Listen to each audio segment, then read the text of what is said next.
वसईतली निर्मळ जत्रेला लोकांचा चांगला रिस्पॉन्स मिळत असताना या जत्रेत एका खेळण्याच्या दुकानात चक्क स्विफ्ट कार घुसलेली आहे। ही घटना घडली आज पहाटे 5 ते 4च्या सुमारास। दिवसभर हे जो आहेत की लोक खेळणी विकतात आणि तिकडेच छोटंसं झोपडं करून राहतात। सकाळी एक सुसाट स्विफ्ट चालक आला आणि त्याने ही गाडी जी आहे की या खेळण्याच्या दुकानावर घातली।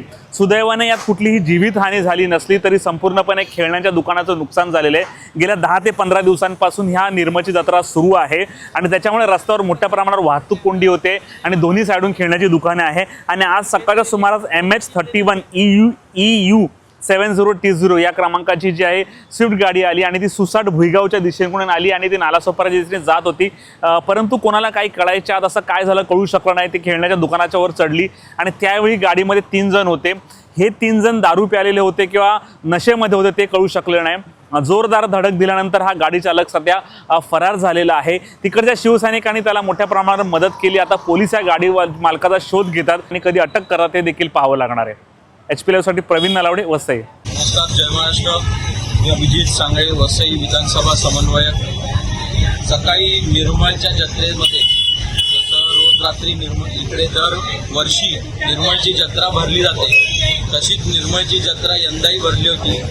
आज सकाळी पहाटे 5च्या सुमारामध्ये एक अज्ञात गाडी जिचा नंबर आहे MH31 EU 7020 अशी MH गाडी सुझुकीची 4 व्हीलर गाडी ही सकाळी 5 वाजता अचानकपणे या घराच्या गेटला धडकली आणि लिटरली गेट तोडून हे जे सामान आहे या बाईंचं हे जे काही सामान आहे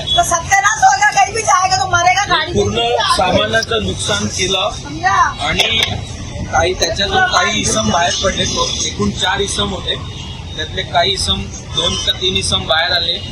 त्यांनी आम्ही आगाशी ज्योती इथे राहतो असे सांगितले, परंतु त्यांची नावं कळू शकलेली नाही आहेत। सध्या तरी ते अज्ञात व्यक्ती म्हणून पोलिसांनी त्यांची नोंद घेतलेली आहे। FIR कॉपी आहे पोलिसांची आणि ही तक्रार कॉपी आहे। यांचा जबाब घेण्यात आलेला आहे, जबाब त्यांचा देण्यात आलेला आहे।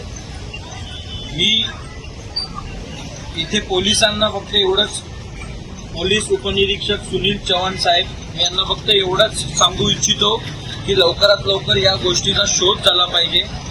या ज्या काही मॅडम आहेत यांचा नुकसान भरपाई त्यांना मिळालीच पाहिजे। जर का 7 दिवसाच्या आत याच्यावरती कारवाई झाली नाही तर शिवसेना उद्धव बाळासाहेब ठाकरे पक्षाकडून याचा निषेध नोंदवला जाईल आणि तुमच्या पोलीस स्टेशन समोर आम्ही याचं उपोषण करणार हे आम्ही तुम्हाला सांगू इच्छितो। धन्यवाद।